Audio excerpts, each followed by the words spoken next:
تبارك الذي بيده الملك وهو على كل شيء قدير.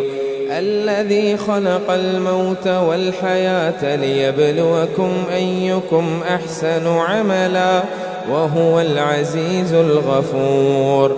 الذي خلق 7 سماوات طباقا ما ترى في خلق الرحمن من تفاوت فارجع البصر هل ترى من فطور ثم ارجع البصر كرتين ينقلب إليك البصر خاسئا وهو حسير.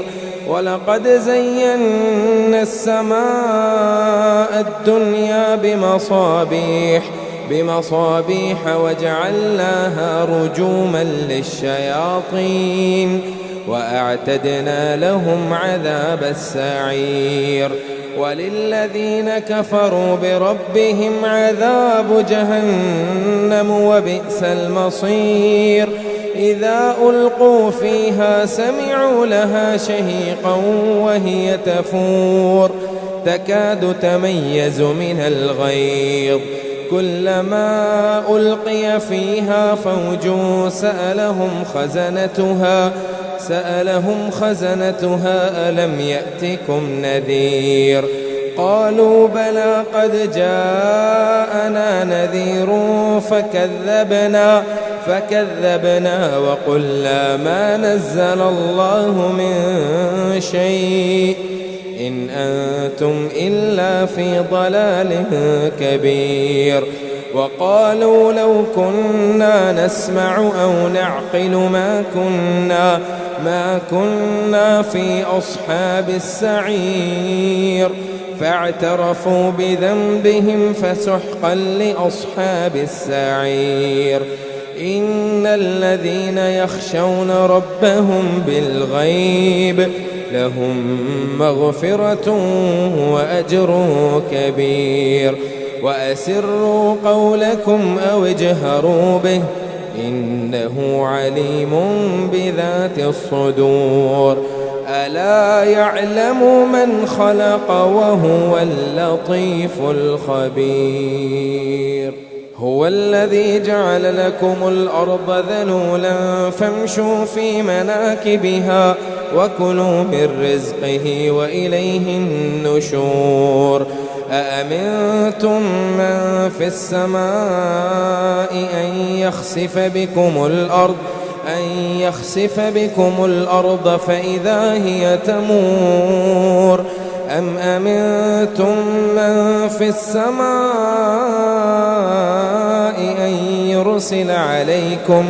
أن يرسل عليكم حاصبا فستعلمون كيف نذير. ولقد كذب الذين من قبلهم فكيف كان نكير. أولم يروا إلى الطير فوقهم صافات ويقبض ما يمسكهن إلا الرحمن إنه بكل شيء بصير. أمن هذا الذي هو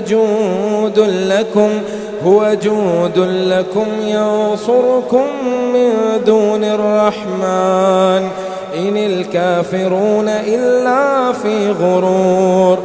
أمن هذا الذي يرزقكم إن أمسك رزقه بل لجوا في عتو ونفور. أفمن يمشي مكبا على وجهه أحدى أمن يمشي سويا على صراط مستقيم. قل هو الذي أنشأكم وجعل لكم السمع والأبصار والأفئدة قليلا ما تشكرون. قل هو الذي ذرأكم في الأرض وإليه تحشرون. ويقولون متى هذا الوعد إن كنتم صادقين.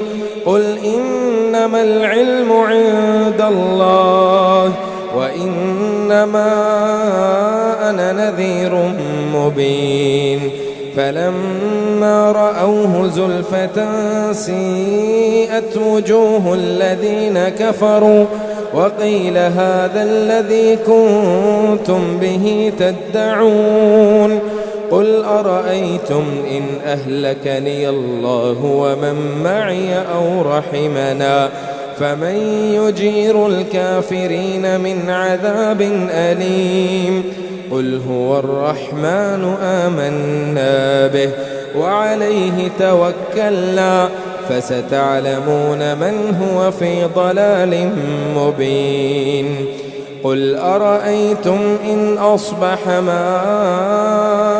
ماؤكم غورا فمن يأتيكم بماء معين